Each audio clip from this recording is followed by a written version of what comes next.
আসসালামু আলাইকুম। আশা করি আপনারা সবাই ভালো আছেন। জাপানের ভিসা পেয়েছেন, অভিনন্দন, কংগ্রেচুলেশনস আপনাকে।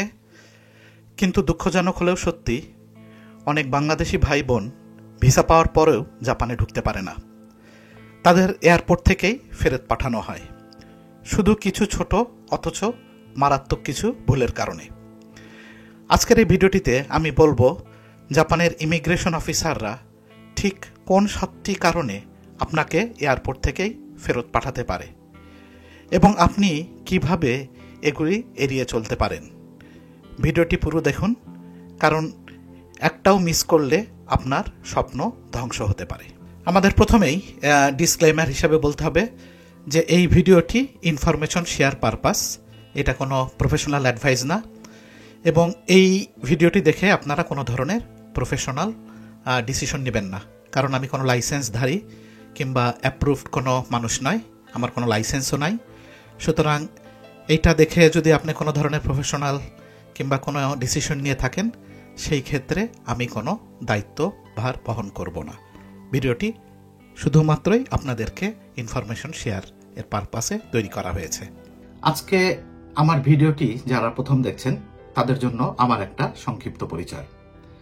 আমি সুমন জায়েদি 1999 সালে ফরেন স্টুডেন্ট হিসাবে জাপানের হোক্কাইডো ইউনিভার্সিটিতে পড়াশোনা করতে আসি। তারপরে পড়াশোনা শেষ করে বর্তমানে জাপানের একটি বিখ্যাত গাড়ির কোম্পানিতে আইটি ডিভিশনে জব করছি। আমার এই ইউটিউব চ্যানেলটির প্রধান উদ্দেশ্য হল আমার এই দীর্ঘ 26 বছরের অভিজ্ঞতাগুলোকে একটু একটু করে আপনাদের সাথে শেয়ার করাটাই এই চ্যানেলের প্রধান উদ্দেশ্য। আপনারা যদি কেউ আমার সাথে ডাইরেক্ট যোগাযোগ করতে চান, তাহলে এই ইমেল অ্যাড্রেসটিতে আপনি আপনার হোয়াটসঅ্যাপ নাম্বারটা দিতে পারেন। তারপরে আমরা যোগাযোগ করে সময় নির্ধারণ করে আপনার সাথে আমি কথা বলবো, এবং আপনার যদি কিছু জানার থাকে সেই বিষয়ে আপনাকে আমি হেল্প করার চেষ্টা করব। চলুন কথা না বাড়িয়ে ভিডিওটি শুরু করা যাক। চলুন এবার আমরা দেখি এই 7টি ভুল কি ধরনের। প্রথম ভুলটি হলো ভুল বা মিথ্যা তথ্য দেওয়া। জাপানের ইমিগ্রেশন অফিসাররা শুধু আপনার পাসপোর্ট বা ভিসা দেখে সন্তুষ্ট হন না, তারা আপনাকে সরাসরি প্রশ্ন করতে পারেন বিভিন্ন জিনিস, যেমন আপনি জাপানে কেন এসেছেন, আপনি কোথায় থাকবেন, কতদিন থাকবেন, আপনার কাজ কি। যদি আপনার উত্তর ভিসার সাথে না মেলে বা আপনি অপ্রাসঙ্গিক উত্তর দিতে থাকেন, তখনই কিন্তু তারা আপনাকে সন্দেহ করা শুরু করবে। যেমন উদাহরণস্বরূপ আমরা বলতে পারি, একজন ব্যক্তি বলেছে সে ট্যুরিস্ট, কিন্তু সুটকেসে ছিল কর্মপোশাক, রেস্টুরেন্টে কাজের জুতা, এগুলা থেকেই ইমিগ্রেশন কিন্তু তাকে সন্দেহ করেছে এবং তার ভিসাটা রিজেক্ট করেছে। তো এইখানে আমাদের সমাধান হিসাবে আমরা বলতে পারি, আপনার কথাবার্তা, উত্তর, ডকুমেন্টস সব যেন সামঞ্জস্যপূর্ণ হয়। ভিসার উদ্দেশ্যের বাইরে কিছু বলবেন না, এবং সব ডকুমেন্ট প্রিন্ট কপি ও সফট কপি দুটাই আপনার সাথে রাখুন। 2 নম্বর ভুলটি হলো ভুল ভিসা ব্যবহার করে অন্য উদ্দেশ্য প্রবেশের চেষ্টা করা। আপনারা জানেন প্রতিটি ভিসার একটি নির্দিষ্ট উদ্দেশ্য থাকে। যেমন স্টুডেন্ট ভিসায় আসলে আপনাকে পড়াশোনা করতে হবে, SSW ভিসায় আসলে নির্দিষ্ট কোনো কোম্পানিতে আপনাকে কাজ করতে হবে, ট্যুরিস্ট ভিসায় আসলে আপনার ঘোরাঘুরির জন্য বিভিন্ন ধরনের স্থান পরিদর্শন করার জন্য। যদি আপনি ট্যুরিস্ট ভিসা নিয়ে কোম্পানিতে ইন্টারভিউ দিতে যান বা কাজ করার চেষ্টা করেন, ইমিগ্রেশন এটাকে ভিসার মিসইউজ বলে ধরে নেয় এবং আপনার জাপানের এন্ট্রিটাকে তারা ক্যান্সেল করে। উদাহরণস্বরূপ বলা যেতে পারে, একজন ট্যুরিস্ট ভিসা নিয়ে এসেছেন, কিন্তু সঙ্গে ছিল চাকরির অফার লেটার এবং ইন্টারভিউয়ের ডিটেল সব কিছু, যার ফলে সে এয়ারপোর্টে ধরা পড়ে যায়। তো এখানে আমরা সমাধান হিসাবে বলতে পারি, আপনি জাপানে এসে যা করতে চান সেই অনুযায়ী সঠিক ভিসার জন্য আবেদন করুন এবং সঠিক ভিসা নিয়ে আসার চেষ্টা করুন। প্রয়োজনে কোম্পানির কনফার্মেশন লেটার ও যোগাযোগ আপনার সাথে রাখুন, এবং কোন ভিসায় জাপানে যে কি করা যাবে তা আগে থেকেই যাচাই বাছাই করে ভিসার জন্য অ্যাপ্লাই করুন। 3 নম্বর ভুলটি হলো স্পন্সর কোম্পানি বা হোস্ট ইনফরমেশন অস্পষ্ট বা ভুল। SSW বা ওয়ার্ক ভিসায় যারা আসছেন তাদের সঙ্গে থাকা উচিত employment contract, letter of guarantee, contract number of company, HR। Immigration চাইলে আপনার কোম্পানির সাথে তারা কল করে যাচাই বাছাই করতে পারে আপনাকে যদি কিছুটা সন্দেহ করে তারা। উদাহরণস্বরূপ আমরা বলতে পারি একজন এসেছেন কিন্তু কোম্পানির নাম তাকে জিজ্ঞাসা করার সময় সে যে কোম্পানির নাম বলেছে এই ধরনের কোনো কোম্পানি জাপানে নাই, এবং ইমিগ্রেশন সেই কোম্পানিতে ফোন দিয়ে দেখে তাদের ফোনও কানেক্ট হয় না এবং এই ধরনের কোনো কোম্পানি নেই। ফলাফলস্বরূপ তাকে এয়ারপোর্ট থেকেই ফেরত যেতে হয়েছে। তো এর সমাধান হিসাবে আমরা আপনাকে যেটা বলতে চাই সেটা হলো যে আপনার কন্ট্রাক্ট পেপার, কোম্পানির বিজনেস কার্ড আপনার সঙ্গে রাখুন। কোম্পানির লোকের সাথে ফোনে যেন যোগাযোগ করা যায় এয়ারপোর্ট থেকে কোনো ধরনের বিপদ হলে সেটাও নিশ্চিত করে আসুন, এবং কোম্পানির লোককে আগেই জানিয়ে রাখুন যে আপনি কোন দিন কয়টার সময় জাপানে আপনি ল্যান্ড করবেন এবং জাপানে ঢুকবেন, যার ফলে আপনার যদি এয়ারপোর্টে কোনো ধরনের অসুবিধা হয় তাহলে যেন আপনি ডাইরেক্ট সেই কোম্পানির সাথে যোগাযোগ করে তাদের হেল্প নিতে পারেন। 4 নম্বর ভুলটি হতে পারে আগের কোনো আইন লঙ্ঘনের রেকর্ড থাকা। আপনি যদি আগে জাপানে ওভারস্টে করে থাকেন কিংবা আপনাকে আগে জাপানে থাকার সময় কেউ যদি ব্ল্যাকলিস্ট করে থাকে সেটা কিন্তু ইমিগ্রেশন সহজেই তাদের ডেটাবেজের মাধ্যমে বুঝতে পারবে। উদাহরণস্বরূপ একজন স্টুডেন্ট ছিলেন, উনি তার ভিসা এক্সপায়ার হওয়ার পরেও জাপানে এক্সট্রা 6 মাস ছিলেন ওভারস্টে হিসাবে। পরে নিজের দেশে গিয়ে আবার আবেদন করেছেন, ইমিগ্রেশন ডেটাবেস খুঁজে কিন্তু সেটা পেয়েছে এবং তাকে আর জাপানে ঢুকতে দেওয়া হয়নি। তো এই ক্ষেত্রে আমরা সমাধান হিসাবে যেটা বলবো, আপনি আগে যদি কোনো আইন লঙ্ঘন করে থাকেন কিংবা ওভারস্টে কিংবা কোনো ধরনের খারাপ কাজ করে থাকেন জাপানে, সেটা পরিষ্কারভাবে স্বচ্ছভাবে বলে আপনি আপনার ভিসার অ্যাপ্লাই করবেন, এবং সেক্ষেত্রে আপনি আপনার জাপানি দূতাবাস কিংবা কোম্পানির সহযোগিতা নেবেন। 5 নম্বর ভুলটি হলো আর্থিক প্রস্তুতির অভাব। যারা স্টুডেন্ট বা ট্যুরিস্ট ভিসা নিয়ে জাপানে আসবেন তাদের কমপক্ষে আপনার 2 লক্ষ ইয়েনের মতো সঙ্গে থাকতে হয়।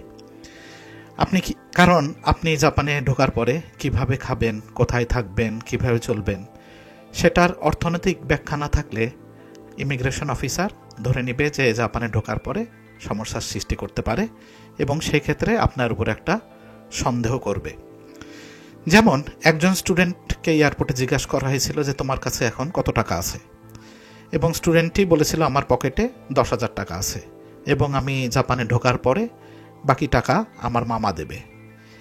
এইখান থেকে সন্দেহের সৃষ্টি হয় এবং তার এন্ট্রিটা রিজেক্ট করা হয়।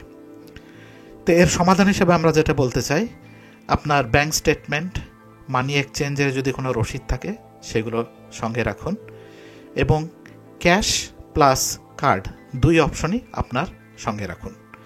এবং আপনি যদি ট্যুরিস্ট হয়ে থাকেন, হোটেল কিংবা হোস্টেলের আগাম পেমেন্টের রসিদ আপনার সাথে থাকলে আরও বেটার হবে। এইগুলো আপনারা মেনে চলার চেষ্টা করবেন। আমাদের 6 নম্বর পয়েন্টটি হলো থাকার ঠিকানা বা ট্রাভেল প্ল্যান স্পষ্ট না থাকা। জাপানে ঢোকার সময় অনেকেই জানে না তারা কোথায় থাকবেন কিংবা কোন হোটেলে থাকবেন কিংবা কোন বাড়িতে থাকবেন, অ্যাড্রেসটা ঠিক মতো জানে না। তাহলে ইমিগ্রেশন যখন আপনাকে জিজ্ঞাসা করবে যে আপনি কোথায় থাকবেন, আপনি যদি সেটা সঠিকভাবে বলতে না পারেন কিংবা আপনি ট্যুরিস্ট হয়ে আসছেন, কোন হোটেলে থাকবেন, আপনি যদি সেটা সঠিকভাবে উত্তর দিতে না পারেন তখন কিন্তু তারা ভেবে নিতে পারে যে আপনি হয়তো অবৈধভাবে ঘোরাফেরা করবেন, কাজ করবেন। উদাহরণস্বরূপ আমি বলতে পারি, একজনকে জিজ্ঞাসা করা হয়েছিল যে আপনি কোথায় থাকবেন এবং সে বলেছিল এখনও কোথাও থাকার ব্যবস্থা করিনি, পরে দেখব। এতে করে সন্দেহের সৃষ্টি হয় এবং তাকে পরে জেরার পর জেরা করতে করতে বিভিন্ন জিনিস বের হয়ে আসে এবং তার ভিসাটা রিজেক্ট হয়। তো এখানে আমরা সমাধান হিসাবে যেটা বলতে চাই সেটা হলো আপনার হোটেল বুকিংয়ের কপি, রুম ঠিকানা কিংবা রুম ঠিকানার ছবি, গুগল ম্যাপ লিঙ্ক সহ আপনার সাথে রাখার চেষ্টা করেন, এবং পরিচিত যদি আপনার জাপানে কেউ থাকে তার ঠিকানা ও ফোন নাম্বারটা আপনার সাথে রাখার চেষ্টা করবেন। এক্ষেত্রে যেটা হবে, এয়ারপোর্টে যদি কোনো ধরনের সমস্যা হয় আপনি ইমিগ্রেশন অফিসারকে ওই ফোন নাম্বারটা দিলে সে হয়তোবা আপনার জাপানে যে আছে তার সাথে কথা বলে সমাধান করে ফেলতে পারবে। এবং আপনার সাথে অবশ্যই ট্রাভেল আইটেনারি এবং ট্রাভেল প্ল্যানটা আপনার সাথে রাখবেন। 7 নম্বর পয়েন্টটি হলো ভাষা সমস্যা জড়িত কারণে ভুল বুঝাবুঝি। আপনার সাথে সাধারণত ইমিগ্রেশন অফিসাররা ইংরেজি বা জাপানিজে কথা বলবে, সাধারণত ইংরেজিতে। আপনি যদি কিছুই না বুঝেন এবং আপনাকে যদি কোনো প্রশ্ন করে এবং আপনি যদি অদ্ভুত ধরনের উত্তর দেন, সেক্ষেত্রে তারা আপনাকে একজন ফ্রড ভেবে নিতে পারে।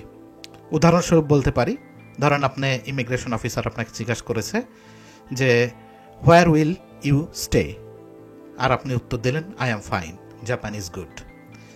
এখান থেকেই কিন্তু দেখেন সে যে আপনাকে প্রশ্নটা করেছিল এবং আপনি যে উত্তর দিলেন অনেক ফারাক হওয়ার কারণে আপনাকে সে সন্দেহের চোখে দেখে বসবে এবং বিভিন্ন ধরনের অন্যান্য জেরা করা শুরু করবে।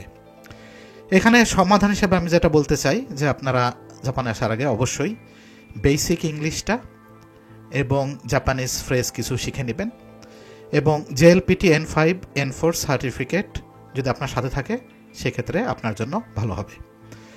এবং প্রশ্নগুলোর উত্তর মুখস্থ না করে সে আপনাকে যে জিনিসটা জিজ্ঞাসা করবে সেটা বুঝে সেইভাবে উত্তর দেওয়ার চেষ্টা করবেন।